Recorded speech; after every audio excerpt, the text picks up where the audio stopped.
Assalamualaikum warahmatullahi wabarakatuh. Salam sejahtera bagi kita semua. Shalom, Om Swastiastu, Namo Buddhaya, dan salam kebajikan. Perkenalkan, nama saya Muhammad Riki Ramadan Rashid, SSM Hum, dengan NIDN 0002039501. Saya adalah dosen di program Studi Perpustakaan dan Ilmu Informasi Fakultas Ilmu Sosial dan Ilmu Politik Universitas Haloluoleo. Pada kesempatan ini, saya akan mendeskripsikan mata kuliah yang saya ampu untuk memenuhi pernyataan diri dosen dalam unjuk kerja Tridharma Perguruan Tinggi atau PDD UKT-PT bidang pengajaran.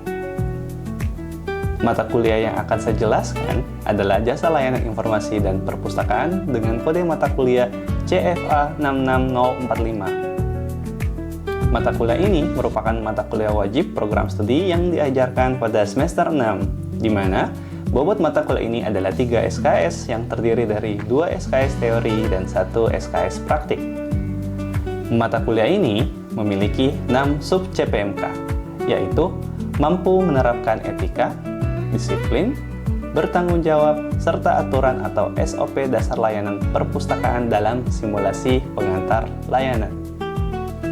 Berikutnya, untuk sub CPMK 2, diharapkan mahasiswa mampu menganalisis kebutuhan informasi pemustaka dan memetakan alur layanan untuk minimal 2 jenis layanan. Untuk sub CPMK ketiga, mahasiswa diharapkan mampu untuk mengevaluasi kualitas layanan menggunakan indikator terukur dari data sederhana, lalu menentukan akar masalah dan prioritas perbaikan. Berikutnya, untuk sub CPMK 4, mahasiswa diharapkan mampu merancang inovasi layanan perpustakaan yang relevan dengan kebutuhan pemustaka dan perkembangan teknologi, serta mempertimbangkan aspek keberlanjutan atau peduli lingkungan. Berikutnya, untuk sub CPMK 5, mahasiswa diharapkan mampu untuk mengembangkan rencana implementasi, inovasi layanan, serta menyusun dokumen kajian ilmiah yang ringkas atau laporan proyek sesuai kaidah ilmiah. Dan yang terakhir, untuk sub CPMK ke-6, mahasiswa diharapkan mampu mengevaluasi hasil uji coba atau simulasi inovasi layanan, mengambil keputusan perbaikan berbasis bukti, serta mempresentasikan hasil secara profesional melalui kerja tim. Terkait aspek delivery atau penyampaian materi, mata kuliah ini membahas konsep, prinsip, dan praktik penyelenggaraan layanan perpustakaan dan lembaga informasi yang berorientasi pada kebutuhan pemustaka. Selama 1 semester, bahan kajian dan materi pembelajaran yang didapatkan mahasiswa meliputi: yang pertama, konsep ruang lingkup dan ekosistem layanan informasi serta perpustakaan. Kedua, etika profesi, disiplin layanan, dan regulasi atau standar layanan perpustakaan. Kajian yang ketiga, komunikasi layanan dan pengelolaan pengalaman pemustaka. Kajian yang keempat, analisis kebutuhan informasi pemustaka dan perancangan layanan. Kelima, layanan inti perpustakaan dan layanan pengembangan. Keenam, pengukuran kinerja dan evaluasi mutu layanan yang berbasis data. Dan yang terakhir, inovasi layanan dan transformasi digital yang berkelanjutan. Nah, untuk mendukung capaian pembelajaran tersebut, saya menggunakan beberapa pustaka utama. Di antaranya, buku dari Castle dan Haermet pada tahun 2018 terkait layanan referensi dan informasi. Kemudian, Rubin pada tahun 2016, Saleh 2022, serta regulasi dari Peraturan Kepala Perpustakaan Nasional Republik Indonesia. Selanjutnya, pada aspek interaction atau interaksi dalam kelas, saya menerapkan pendekatan Student Centered Learning atau SCL, di mana bentuk pembelajaran dilaksanakan melalui kuliah, responsi, tutorial, serta praktik. Agar kelas menjadi interaktif, saya menggunakan berbagai metode pembelajaran, seperti small group discussion dan role play and simulation, discovery learning and self-directed learning, collaborative learning dan cooperative learning, contextual learning, dan project-based learning atau PJBL. Pembelajaran ini dilaksanakan secara bauran, yakni luring atau offline di kelas untuk tatap muka dan daring online secara asinkronus. Untuk aspek asesmen atau penilaian, sistem evaluasi dilakukan secara transparan dan terukur berdasarkan dokumen RPS Jasa Layanan Informasi dan Perpustakaan. Komponen bobot penilaian akhir mahasiswa sebagai berikut. Tugas mahasiswa memiliki bobot sebesar 20%. Untuk ujian tengah semester memiliki bobot sebesar 30%. Ujian akhir semester memiliki bobot sebesar 50%. Sehingga total keseluruhan bobot adalah 100%. Teknik penilaian yang saya terapkan mencakup teknik tes berupa kuis secara luring dan teknik non-tes berupa penilaian keaktifan kelas, partisipasi daring, serta penugasan. Dalam menilai penugasan atau produk proyek mahasiswa, saya menggunakan 3 rubrik. Rubrik yang pertama itu analitik, produk, dan rubrik presentasi untuk memastikan objektivitas saya. Demikian deskripsi singkat mengenai mata kuliah Jasa Layanan Informasi dan Perpustakaan. Selanjutnya, mari kita saksikan cuplikan proses pembelajaran tatap muka untuk mata kuliah ini. Selamat menyaksikan!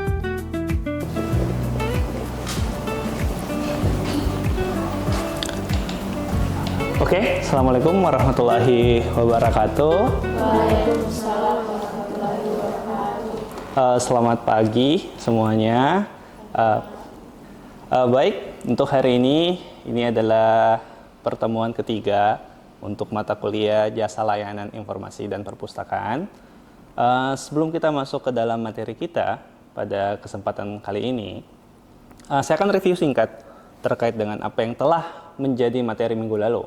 Minggu lalu kita sudah membahas terkait tentang standar operasional prosedur atau SOP dari suatu layanan yang ada di perpustakaan, baik itu di perpustakaan daerah ataupun perpustakaan universitas atau perguruan tinggi. Nah, hari ini kita akan melangkah lebih maju terkait dengan sebenarnya di dalam konteks layanan informasi di perpustakaan itu sebenarnya kita bisa menentukan terkait dengan kebutuhan informasi dan persona dari pemustaka. Baik, sebelum kita masuk ke inti materi, saya akan mempersilahkan kepada teman-teman untuk mengisi presensi yang ada di layar. Silahkan boleh di-scan menggunakan HP-nya masing-masing untuk memastikan bahwasanya kalian hadir di dalam pertemuan ketiga ini. Silahkan diisi. Saya akan beri waktu maksimal 2 menit. Terkait dengan perbandingan antara tipe sama kebutuhan. Tipe pemustaka itu beraneka ragam. Ada mahasiswa S1, mahasiswa S2, mungkin mahasiswa S3, terus dosen, tenaga pengajar, atau masyarakat umum. Itu banyak. Atau mungkin siswa, itu boleh. Tapi sebenarnya dalam tipe pemustaka ini, itu pasti akan memiliki kebutuhan informasi yang berbeda-beda. Misal saja teman-teman sekalian, ini kan kalian lagi S1. Setiap orang pasti punya kebutuhan yang berbeda-beda. Lebih spesifik misalnya, kalau misalnya teman-teman yang lagi mau nyusun skripsi, itu kan beda-beda judulnya. Toh, tidak mungkin butuhnya informasinya sama. Kecuali memang objek penelitiannya mungkin sama, cuma ganti teori. Itu bisa saja sama kebutuhannya. Tetapi, secara garis besar bahwasanya, kalau misalnya setiap orang, meskipun dia sama-sama mahasiswa S1, itu akan memiliki memiliki referensi informasi yang berbeda-beda. Nah, kenapa harus kita bedakan, teman-teman? Karena sebenarnya kalau kita tidak ingin mengkotak-kotakan orang, tidak.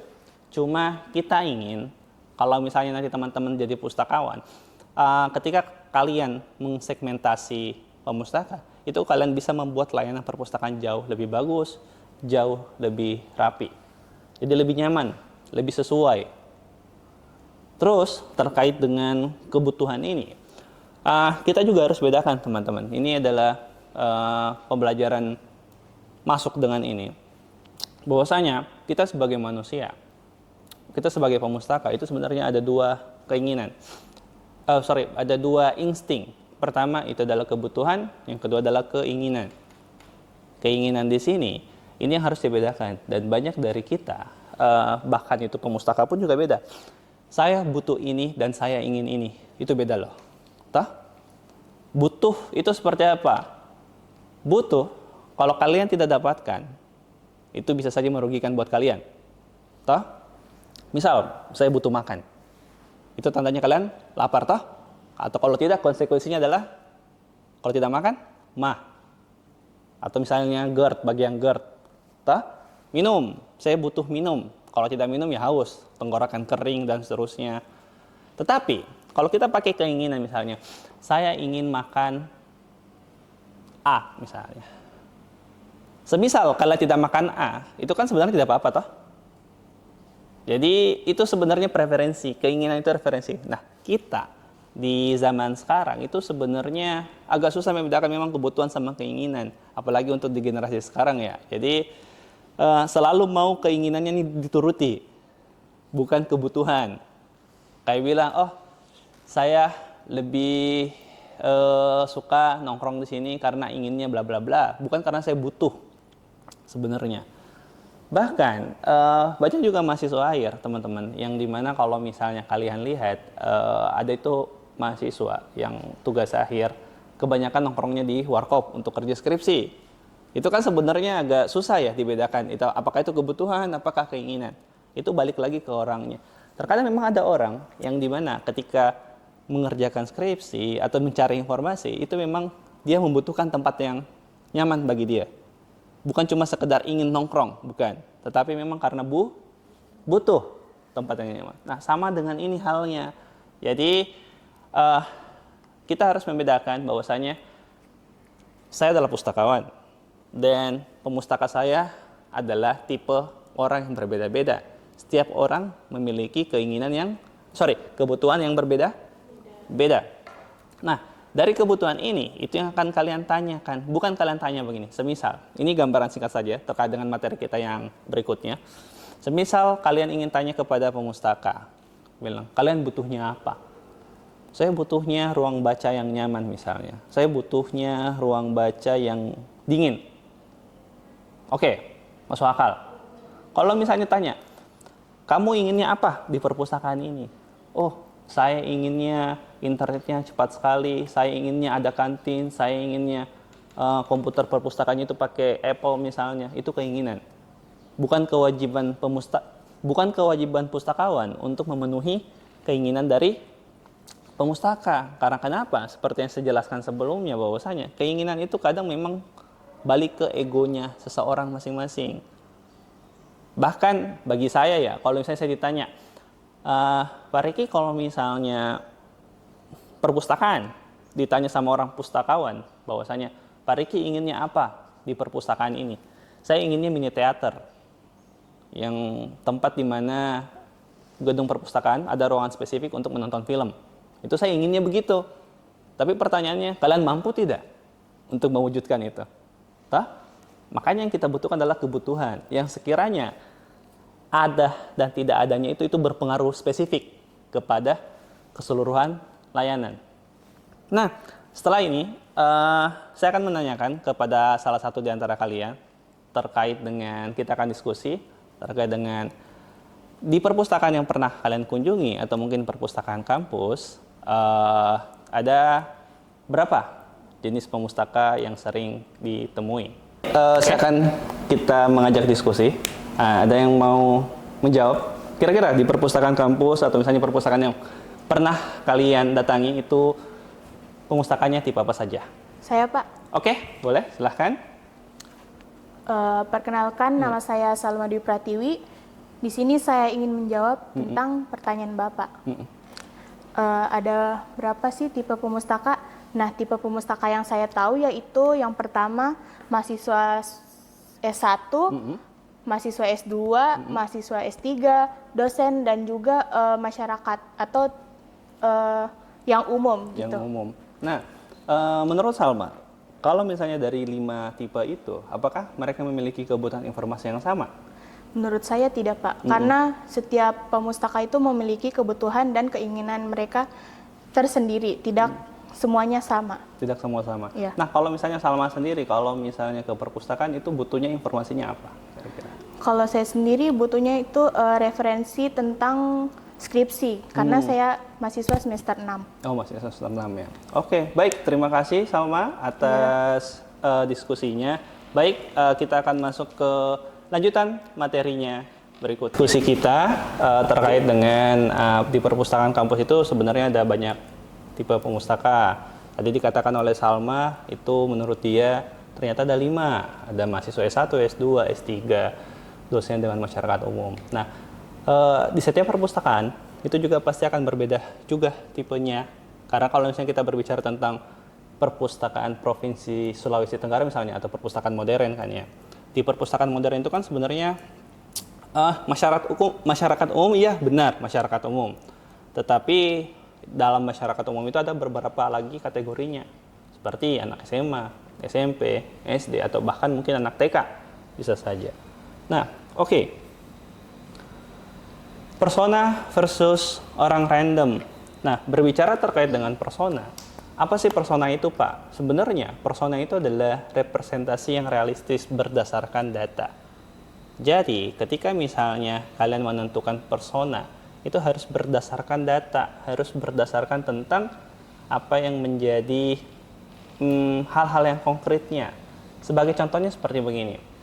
Kalau kalian membuat segmentasi pemustaka atau membuat persona, itu jangan pernah cuma sekedar mahasiswa ini suka baca buku. Bukan cuma sekedar itu. Tidak ada konteksnya spesifik, tidak ada hambatannya, dan bisa saja lebih umum.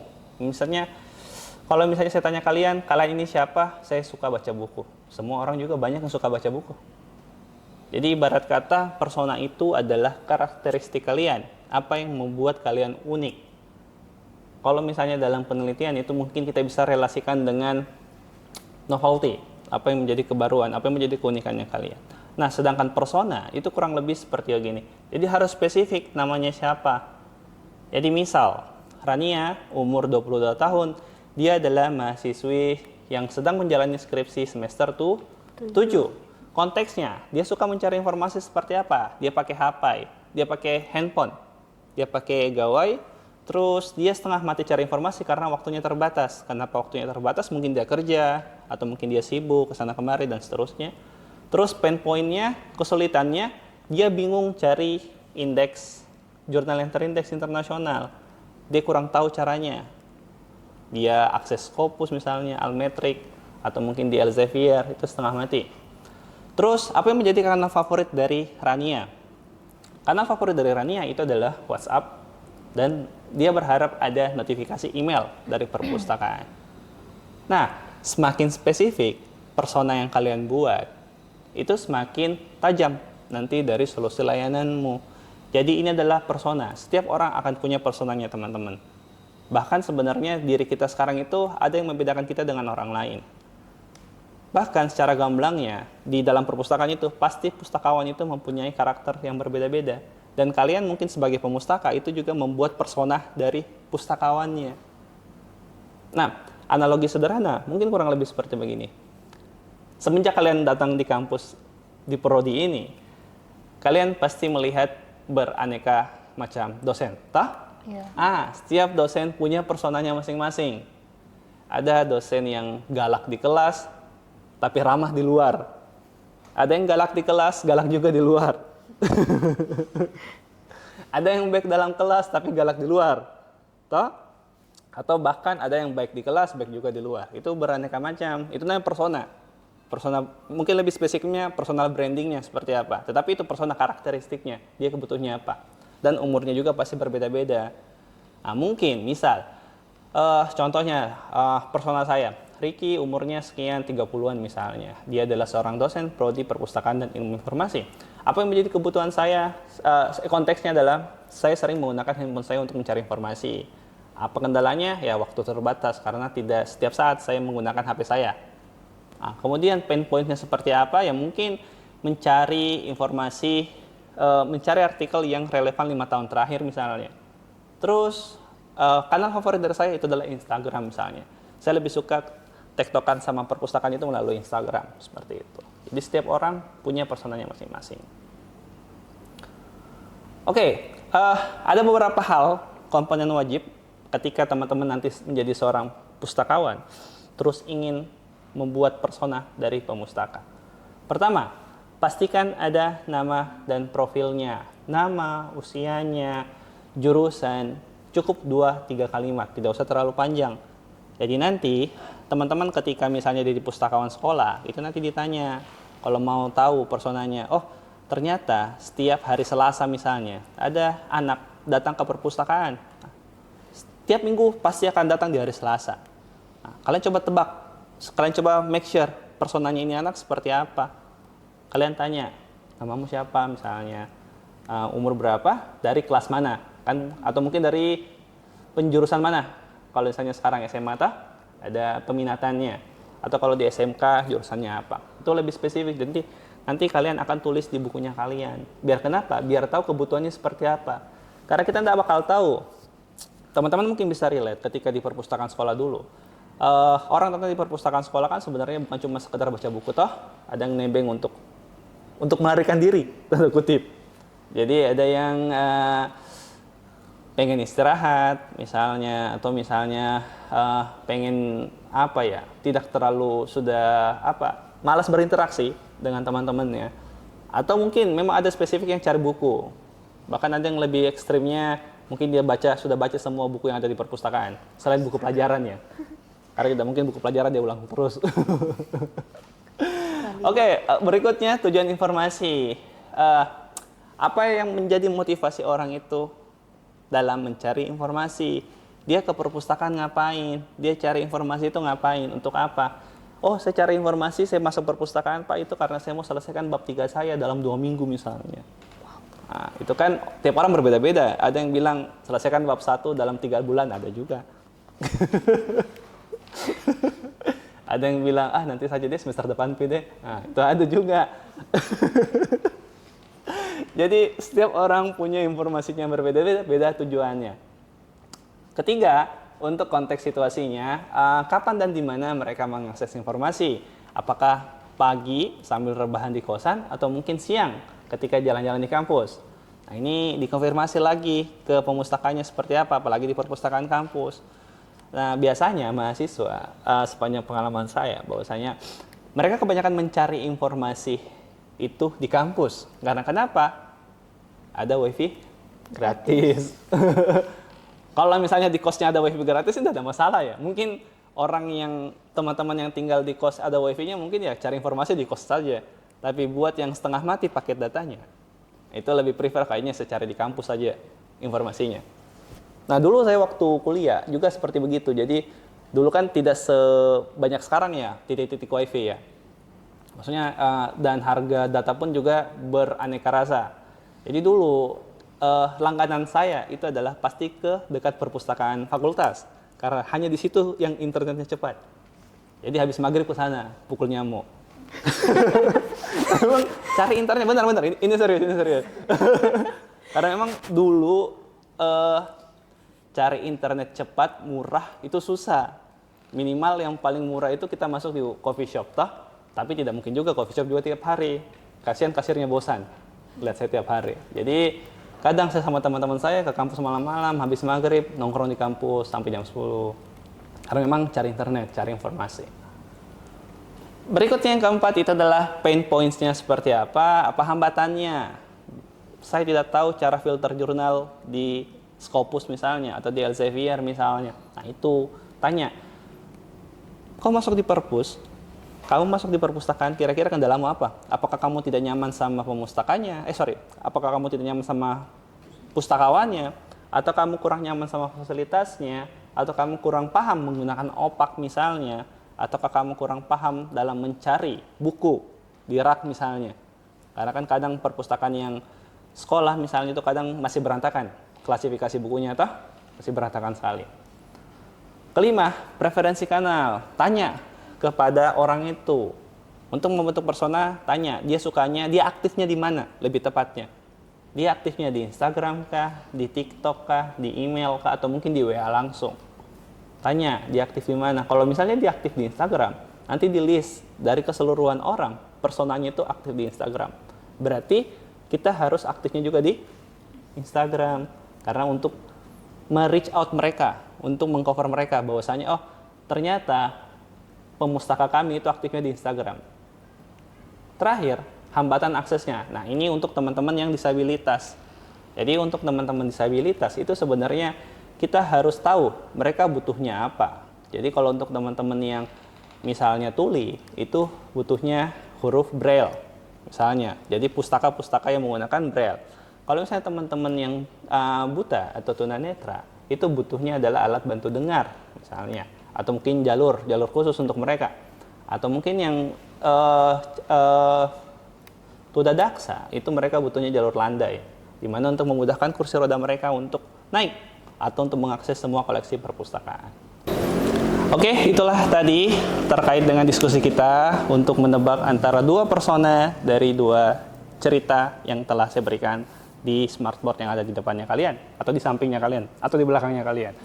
Nah, sebelum saya tutup, nanti minggu depan sebelum kita keluar dari kelas ini, teman-teman akan bagi kelompok. Jadi setiap kelompok akan ditugaskan untuk membuat dua persona, untuk mencari dua orang untuk ditanyakan terkait personanya. Terus kemudian untuk mengidentifikasi dua kebutuhan informasi dari orang tersebut dengan checklist yang ada di layar. Jadi teman-teman lengkapi profil namanya siapa, apakah sudah ada usianya, statusnya sama jurusannya. Jadi pastikan orangnya ada statusnya apa. Terus yang kedua, tujuan spesifiknya seperti apa, dia mau ngapain di perpus. Jadi itu pastikan ada dulu. Terus yang ketiga, pain points yang nyata, minimal buat dua hambatan. Tanya dia, minimal dua yang menjadi kendala dia di perpustakaan. Keempat, kanal dan aksesnya seperti apa yang dia suka, preferensinya, dia suka dihubungi lewat apa. Dan terakhir, hindari beberapa kesalahan umum seperti kayak bilang terlewat tujuannya, terlewat masalahnya. Jadi sebelum nanti kalian mengumpulkan tugas kelompok kalian, pastikan semuanya ada dulu, baru dikumpulkan kepada saya. Oke? Baik, itulah tadi untuk pertemuan ketiga kita pada mata kuliah Jasa Layanan Informasi dan Perpustakaan. Terima kasih banyak atas perhatiannya. Kita akan berjumpa lagi di minggu depan. Wabillahi taufiq wal hidayah. Wassalamualaikum warahmatullahi wabarakatuh. Waalaikumsalam warahmatullahi wabarakatuh.